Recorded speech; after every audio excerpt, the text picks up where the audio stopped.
আসসালামু আলাইকুম প্রিয় দর্শক, অন্য মঞ্চের আলাপচারিতায় আপনাদের সকলকে আমন্ত্রণ জানাচ্ছি।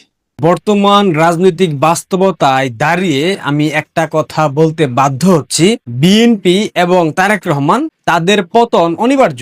এবারের পতনের পর বিএনপি আর কোনোদিন শির দ্বারা উঁচিয়ে দাঁড়াতে পারবে না। দলটি ভেঙে যাবে তাসের ঘরের মতো, একাধিক খণ্ডে বিভক্ত হয়ে যাবে। আগ্নেয়গিরির মুখে দাঁড়িয়ে বর্তমানে বিএনপি ১/১১-তে আপনাদের নিশ্চয় মনে আছে, তারেক রহমানের মাজা ভেঙে দিয়েছিল সেনাবাহিনী, কিন্তু এবারের পতনের পর সেই ভাঙা মাজায় প্রথম হাঁটা করবে বাংলাদেশ পুলিশ।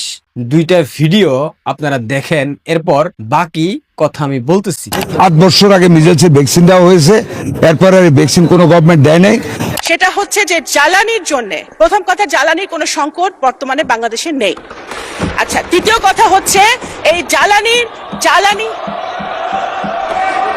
বর্তমান সরকারের গান্ডু স্বাস্থ্যমন্ত্রী বলতেছে গত ৮ বছর হামের টিকা দেওয়া হয়নি। আপনারা নিশ্চয়ই এই সংবাদগুলো দেখেছেন। বাংলাদেশের বিভিন্ন হাসপাতালে হামে আক্রান্ত হয়ে প্রায় ১০০ এর মতো শিশু মৃত্যুবরণ করেছে।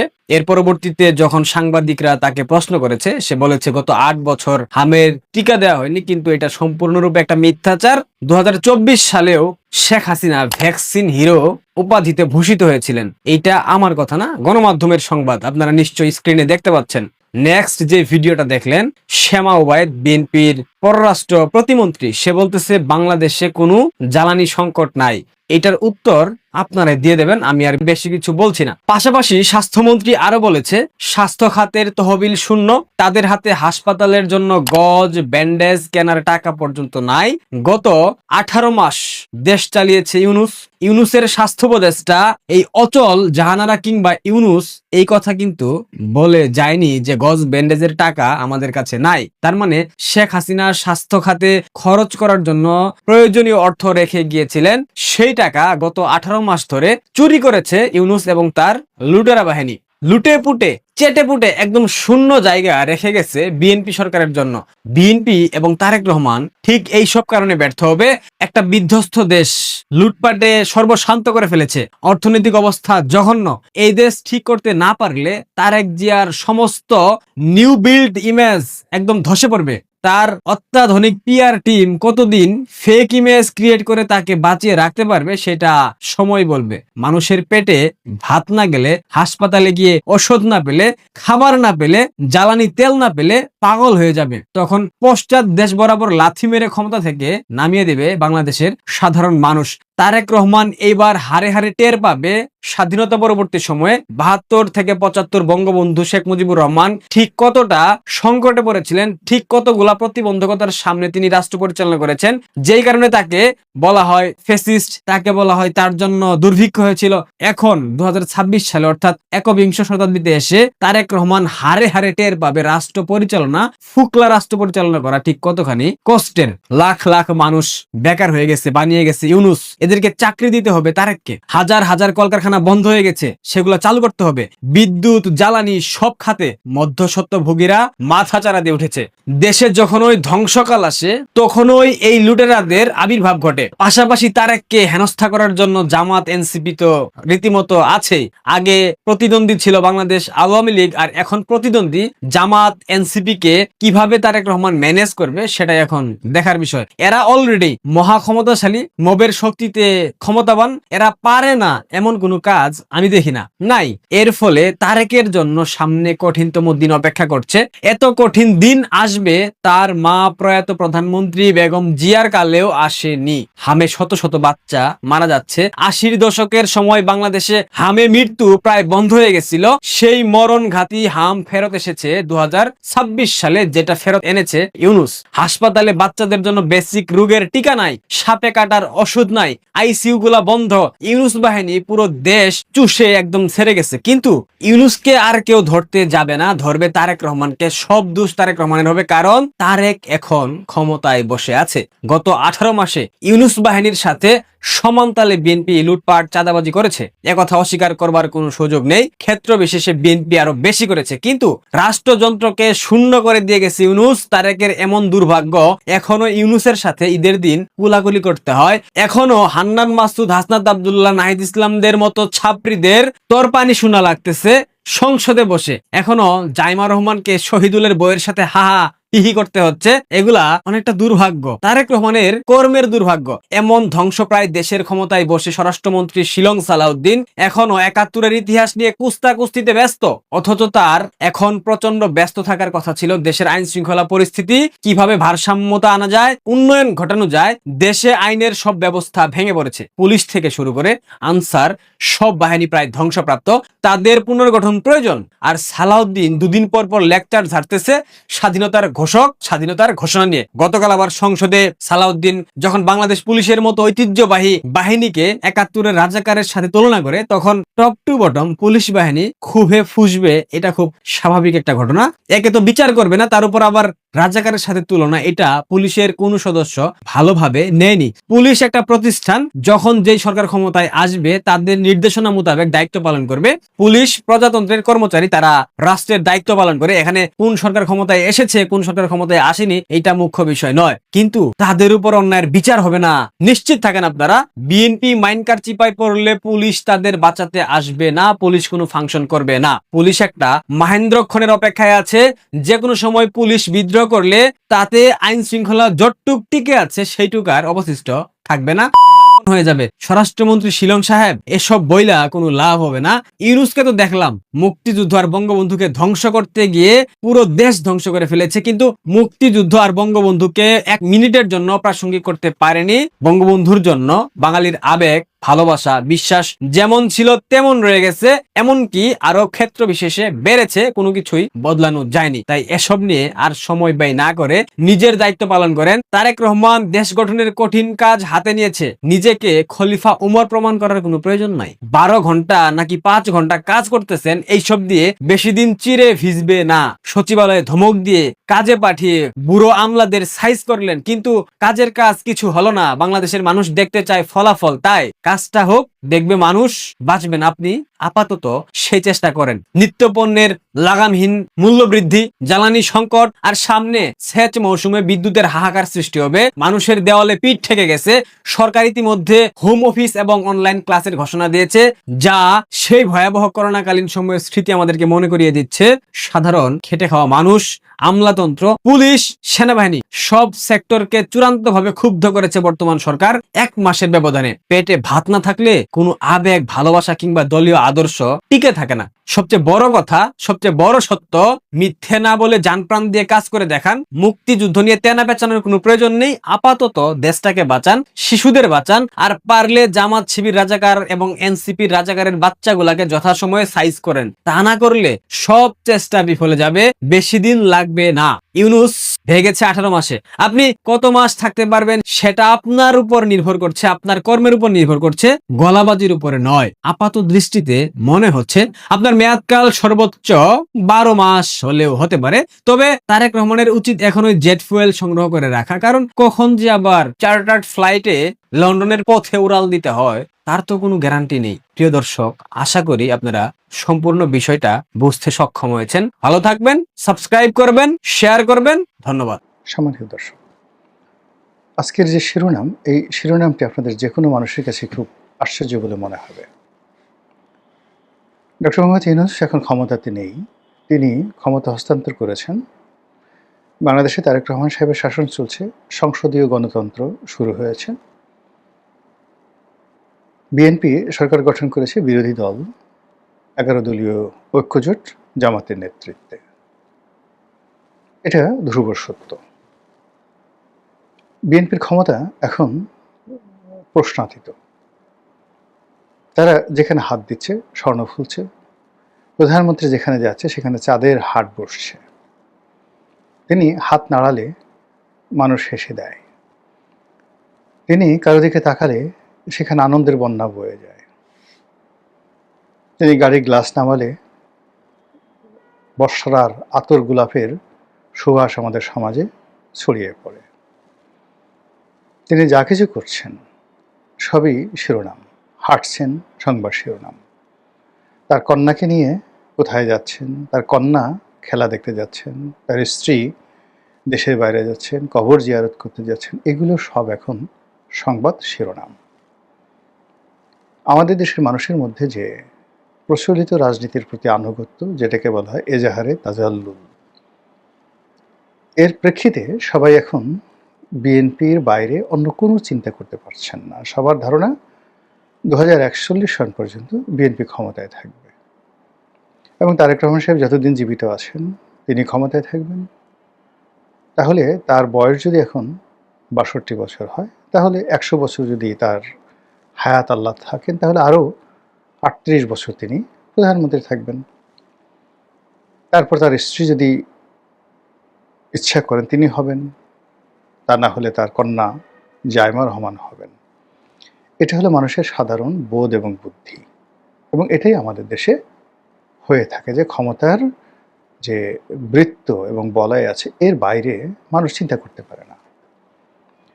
মানুষের আমাদের দেশের আরেকটা চরিত্র হলো যে আপনার বাড়ি আছে, গাড়ি আছে, টাকা আছে, পয়সা আছে, স্বাস্থ্য আছে, জ্ঞান বুদ্ধি সব কিছু আছে, কিন্তু আপনার কোনো মূল্য নেই যদি না আপনি কোনো সরকারি চাকরি না করেন, যদি কোনো সরকারি কর্মকর্তার সঙ্গে আপনার বন্ধুত্ব না থাকে, যদি মন্ত্রী এমপিদের সঙ্গে, প্রধানমন্ত্রীর সঙ্গে, রাষ্ট্রপতির সঙ্গে আপনার সম্পর্ক না থাকে, অথবা আপনি নিজে যদি এগুলো না হন, তাহলে আল্লাহ আপনাকে যত গুণাবলী দিয়েছেন কোনো গুণকে আমাদের এই দেশের মানুষ মনে করে না। আমাদের দেশে রাষ্ট্র ক্ষমতাকে দেশের মানুষ মনে করে সবচেয়ে বড় সফলতা। এখন রাষ্ট্র ক্ষমতা আপনার আছে, আপনি চোর হন, ডাকাত হন, ব্যাংক লুটেরা হন, জেনাকারী হন, ব্যভিচারী হন, অন্যের হক নষ্ট করেন, এগুলো কোনো বিষয়ই না। আপনি এমপি হয়েছেন আপনার কাছে দোয়া নেওয়ার জন্য, ফু নেওয়ার জন্য, আপনি কারোটি মাথায় হাত বুলিয়ে দেবেন, এর জন্য মানুষ লাইন ধরে আপনার পিছনে ঘুরবে। আপনার বগল থেকে গন্ধ আসে, পায়ের নখ পচে গেছে, জুতা খোলা যায় না। আপনি যদি বায়ু ত্যাগ করেন তাহলে 3-4 গ্রামের লোকজন অসুস্থ হয়ে পড়ে, পশু পাখির মধ্যে কান্নার রোল পড়ে যায়।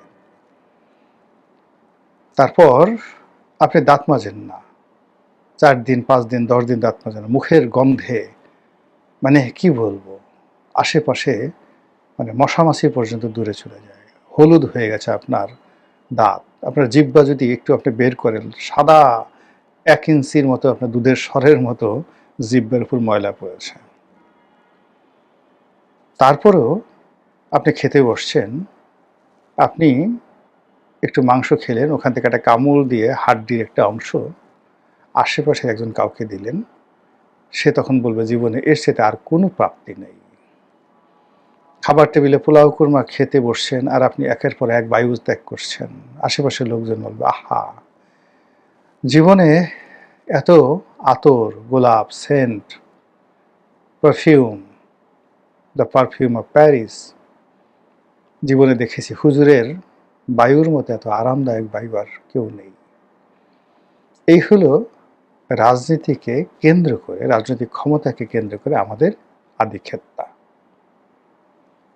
আমরা ক্ষমতাধরদের কাছে সব বিসর্জন দিই, নিজের ইজ্জত, আব্রু, পরিবার পরিজন, এমনকি অনেকে নিজের স্ত্রী কন্যাকে ক্ষমতাধরদের প্রমোদ বালিকা রূপে তাদের বিছানায় পৌঁছে দিয়ে বাইরে আবার পাহারাদার হিসেবে বসে থাকে, যেন কেউ হুজুরকে ডিস্টার্ব না করে।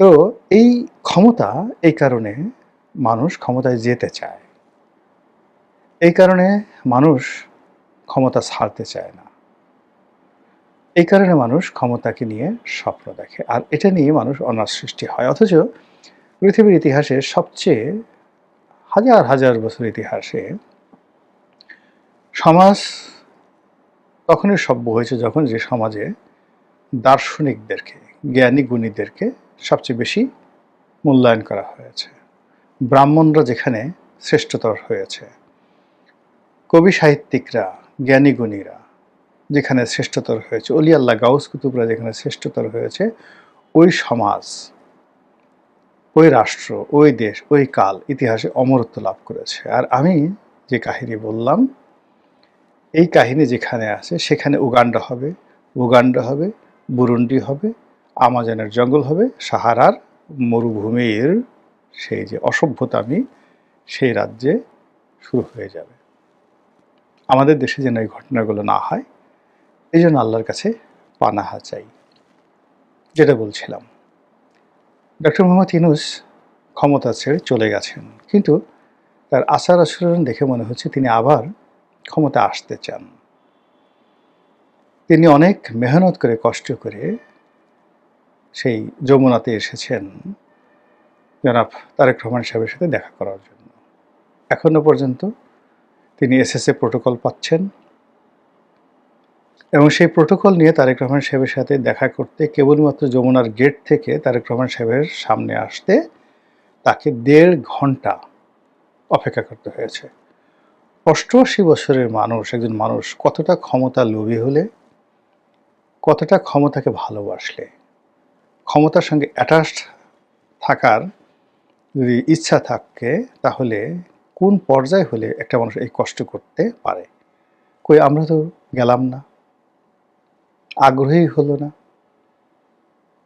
আমাদের কি কোনো ক্ষতি হয়েছে? হয়তো ক্ষমতা হবে না কোনো দিন, কিন্তু আমাদের মতো এরকম তো হাজার হাজার মানুষ আছে যাদের রাজার কাছে যাওয়ার, মন্ত্রীদের কাছে যাওয়ার, এমপিদের কাছে যাওয়ার, অথবা রাজা মন্ত্রী এমপিদেরকে দাওয়াত করে নিজেদের বাড়িতে তাদেরকে আনার শক্তি আছে, সামর্থ্য আছে, ক্ষমতা আছে এবং অবস্থান আছে। কিন্তু কই, তারা তো এই কাজগুলো করছে না। কিন্তু ইউনূস সাহেব কেন এই কাজগুলো করছেন?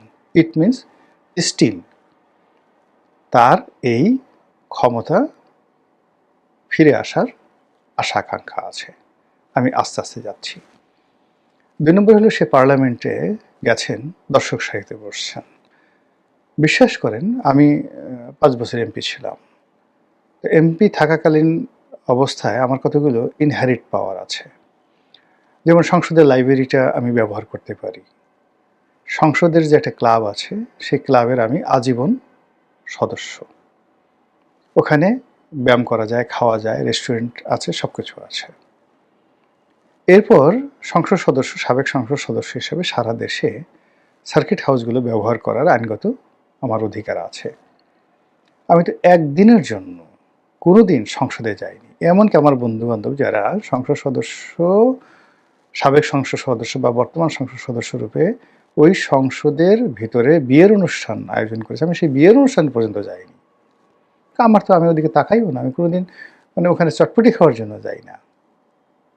কি হয় বলেন তো? কিন্তু তাকে এই সংসদ অধিবেশনে আসতে হয়েছে। তিনি যেখানে কয়দিন আগে তার কাছে গিয়ে সব রাজনৈতিক দলগুলো হুমড়ি খেয়ে পড়তো, আর তিনি এখন দর্শক সারিতে বসে সংসদ অধিবেশন তাকে দেখতে হচ্ছে। তার বয়স এখন প্রায় 90 বছর। এই 90 বছর মানুষ কী করে? আল্লাহ বিল্লাহ করে, জিকির করে, আজকার করে, পরকালের কথা চিন্তা করে, নিজের অপরাধের কথা চিন্তা করে, বিনয়ী হয়। আর তিনি এখন জাপান ভ্রমণ করছেন, আর প্রতিদিন কার সাথে তার কি বৈঠক হচ্ছে সেগুলো ইংরেজিতে লিখে ফেসবুকে দিয়ে বেড়াচ্ছেন। তিনি যখন অন্তর্বর্তীকালীন সরকারের প্রধান ছিলেন, তখন তার ফেসবুকে একটা স্ট্যাটাস দিলে এখন তারেক রহমান সাহেবের যেভাবে হাজার হাজার লক্ষ লক্ষ লাইক পড়ে, ওইভাবে পড়তো। এখন আমার যে লাইক কমেন্ট আছে তার 10 ভাগের 1 ভাগের ডক্টর মোহাম্মদ ইউনূসের হয় না। তারপর তার না আছে লজ্জা, না আছে বোধ, সে করে যাচ্ছে। কেন সে জাপান গেল, কি কারণে গেল? এই বয়সে এই শরীর নিয়ে তো তার যাওয়ার কোনো দরকার ছিল না। এই গেল এক, মানে ইট মিনস তার মুভমেন্ট দেখে মনে হয় যে সে ক্ষমতাকে ভালোবাসে, ক্ষমতা তার খুবই পছন্দ, ক্ষমতার সাথে থাকতে ভালো লাগে তার, এবং দেশি বিদেশি ক্ষমতাধরদের সাথে তার যে দহরম মহরম সম্পর্ক, এটি তিনি উপভোগ করেন। এ গেল এক পার্ট। দ্বিতীয় পার্ট হলো, যে রয়্যাল বেঙ্গল টাইগার একবার মানুষের মাংস খেয়েছে, সে আর অন্য মাংস খেতে চায় না। তা ক্ষমতালোভী মানুষ যারা একবার ক্ষমতা পেয়েছে, পরবর্তীতে ক্ষমতা যাওয়ার জন্য তারা বেপরোয়া হয়ে পড়ে, নির্মম হয়ে পড়ে, নিষ্ঠুর হয়ে পড়ে, না পারে এমন কোনো কাজ নেই। শেখ হাসিনা বলেন, খালেদা জিয়া বলেন, যারা বলেন অতীতে ক্ষমতা ধরছিলেন, তারা দ্বিতীয়বার ক্ষমতা আসার জন্য, মানে যারা ক্ষমতা লোভী মানুষ, তারা না পারে এমন কোনো কাজ নাই। মানে এটা ক্ষমতার যে আকর্ষণ, টাকা, সেক্স মানে যৌন মিলন, অন্য যে কোনো জিনিসের চাইতে, পার্থিব যে কোনো জিনিসের চাইতে এটা সুতীব্র আকর্ষণ, ক্ষমতার আকর্ষণ। ফলে দেখুন, মানুষ যখন ধর্ষণ করতে যায় বা খারাপ কাজ করতে যায়, তখন সে কতটা পশু হয়ে যায়। ক্ষমতা লাভ করতে গিয়েও মানুষ পশু হতে পারে, যদি তার সেই লোভটা থাকে। এখন অন্য পর্যায়ে আসি। তিনি যে ক্ষমতায় এসেছিলেন সবাই বলে যে এখানে আমেরিকার একটা ব্লেসিং ছিল, আর সেই আমেরিকান ব্লেসিংটা ছিল ডিপ স্টেট পলিসির আন্ডারে। সেই ডিপ স্টেট পলিসিতে কী কী হয়েছে, স্নাইপার রাইফেল কিভাবে গর্জন করেছে, কিভাবে পুলিশ হত্যা হয়েছে, কিভাবে ঢাকা শহরে রক্তের বন্যা বয়ে গেছে, এটা মোরাল্লাস আমরা সবাই জানি। আচ্ছা, সেই ডিপ স্টেট কি বন্ধ হয়েছে? ডিপ স্টেটের সঙ্গে যারা জড়িত ছিল, হাজার হাজার ক্যাডার, হাজার হাজার অস্ত্র, গোলা বারুদ, হাজার হাজার কোটি টাকার লেনদেন, এই কাজ কি বন্ধ হয়েছে? কারা কারা এর সাথে জড়িত আমরা কি জানি? জানি না। ফলে মানে এই যে এখন ক্ষমতার একটা পট পরিবর্তন হয়েছে, ইউনূস সাহেব চলে গেছেন, তারেক রহমান সাহেব আসছেন, এটা ডিপ স্টেটের যারা লোকজন তারা মনে করেন যে এটা একটা সাময়িক বিরতি, একটা মানে অসমাপ্ত রেভলিউশন, অসমাপ্ত বিপ্লব, এটাকে সমাপ্ত করতে হবে। আর তারই ধারাবাহিকতা আসিফ মাহমুদ সজীব ভুঁইয়া তিনি আবার সামনের সারিতে নিয়ে আসছেন, লাইমলাইটে নিয়ে আসছেন সেই যাকে বলা হয় ডিপ স্টেটের কারসাজি, ডিপ স্টেটের তথ্যপাত্য। আবার অন্যদিকে বর্তমান সরকার তারাও সেই এই যে আগের 11 যাদের কারণে তারা ক্ষমতাচ্যুত হয়েছিল সেটাকে আবার সামনে নিয়ে আসছে, যেন দ্বিতীয় একটা 11 বাংলাদেশে না ঘটতে পারে। মানে সরকারও ভয়ের মধ্যে আছে। আর যারা ক্ষমতা হারিয়েছে তারাও ঠিক সেই ডিপ স্টেট, সেই সুদিন, সেই পোলাও কুরমা, কালিয়া কুপ্তা, বিরিয়ানি, সরকারি যে দাপট, এগুলো ভুলতে পারছেন না। এরই ধারাবাহিকতায় পর্দার আড়ালে অনেক কিছু হচ্ছে, চারিদিকে ফুসফাস, ছোট ছোট সমস্যা বড় আকার ধারণ করছে। তেল নিয়ে তেলেস্মাতি হচ্ছে, বিভিন্ন নিয়োগ নিয়ে, বদলে নিয়ে, দপ্তর বন্টন নিয়ে প্রতিদিন তেলেস্মাতি হচ্ছে। আর এর মধ্যে যদি ডক্টর মোহাম্মদ ইউনূসের আবার ক্ষমতা আসার খায়েশ হয়, আবার সুযোগ হয়, সেটা প্রত্যক্ষভাবে হোক কিংবা পরোক্ষভাবে হোক, এটা কি খুবই অযৌক্তিক বা অসম্ভব বিষয়? বা ইতিপূর্বে কি এই ধরনের ঘটনা ঘটেনি? ইতিহাসে একটু খোঁজ নিয়ে আসেন। মহান আল্লাহ আমাদের সবাইকে হেদায়েত দান করুন এবং হেফাজত করুন। আসসালামু আলাইকুম ওয়া রাহমাতুল্লাহি ওয়া বারাকাতুহু।